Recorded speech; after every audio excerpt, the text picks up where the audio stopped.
Peggy 18.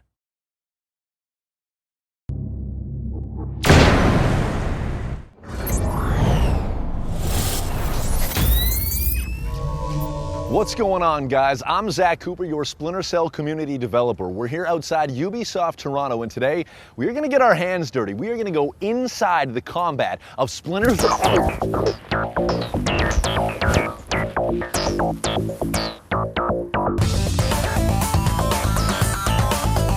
So picking up where we left off, now that I'm fully conscious again. Awesome. You're Kevin Succour. Yes. And you are the stuntman and the combat consultant for Splinter Cell Blacklist. So talk to me about what that means and I guess how you got involved. Well, the guys at Ubisoft had a very specific sort of vision for this game. The sound feature that we wanted to create was being one fluid movement all the time, you know, so very Panther-like. I was looking for someone that was trained in Kali and Russian Sistema and had some Krav Maga experience. So they saw some of my work, they saw the kind of movement stuff that we do in our styles, and they approached me and asked me if I'd be interested. I know there's obviously a lot of secrecy involved in your resume, but if you can talk about what I guess you can talk about, it's like 30 plus years of experience. Yeah, I mean, I've been in the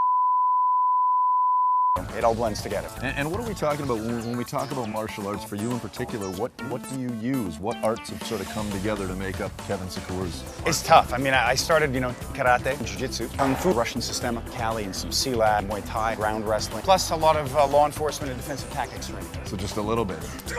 Now, when it does blend together, I mean, what is it that we're going to see in Splinter Cell Blacklist? Unmatched flow. We are going to see a level of fluidity that I believe has not been in games before. So delving a little bit deeper into the combat, there's lethal, there's non-lethal. This is probably foolish of me to ask, but can you maybe demonstrate some of it? Absolutely. Some of the basics, of course, we have a basic sort of vascular restraint, so we can choke in this position, with two hands. We can choke here, suppressing the mouth. You can find the ones you like. Listen to this one, right? Oh, that's yeah. Just.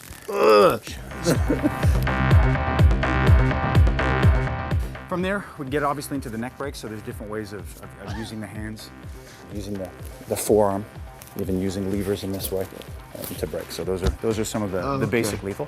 And then we get into hits. For non-lethal, we have a number of concussive hits. We have the brain stem. We get into the sort of brachial junction, getting into antagonistic pressure with chin, shoulder hits, hitting this way, hitting with the forearm. So those are some of the basic ones.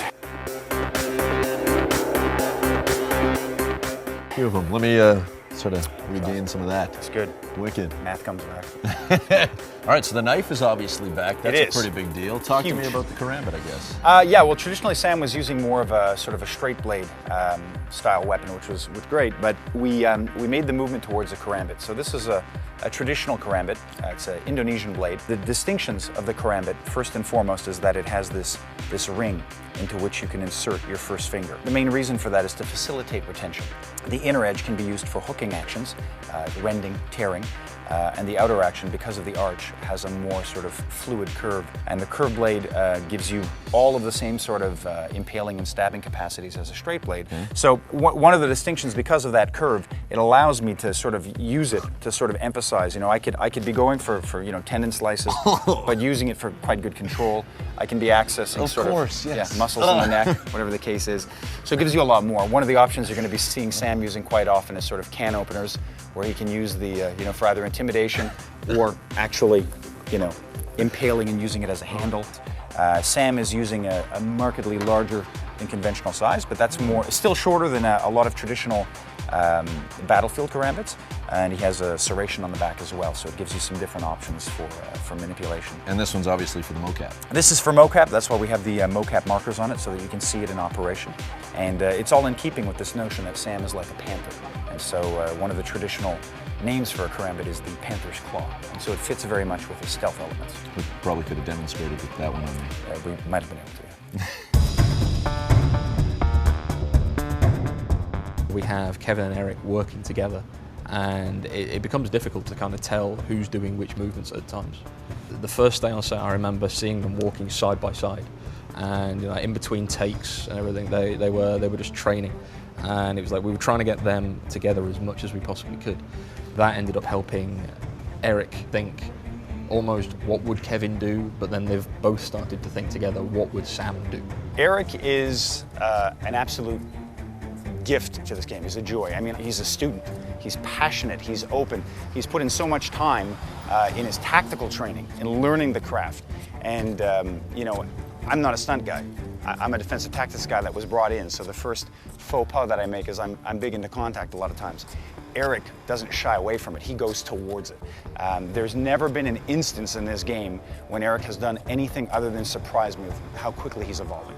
So he's just, he's embodying, I would say he's channeling his inner Sam Fisher pretty well. I don't want any surprises. I had no idea what I was going to see in Kevin. I was expecting him to be trained. I was expecting him to be controlled. I wasn't expecting him to be as creative. With Kevin, I find that I'll see him do things. That will change maybe my perception of a move that I want it to do. He'll be using his hand behind him to kind of erase footprints when he's moving stealthily and everything. And there's things like that that I really like, that I feel that we could bring to the animation. He brings the action element of Fisher to the game for me. Nice. Good enough? So there it is. Managed to survive the day somehow. We met the man behind the combat of Splinter Cell Blacklist. Thankfully, we'll get to communicate again in the near future. Make sure you let us know what you think on our Facebook page, on our Twitter account, and on the official Ubisoft forums. Until next time. Oh.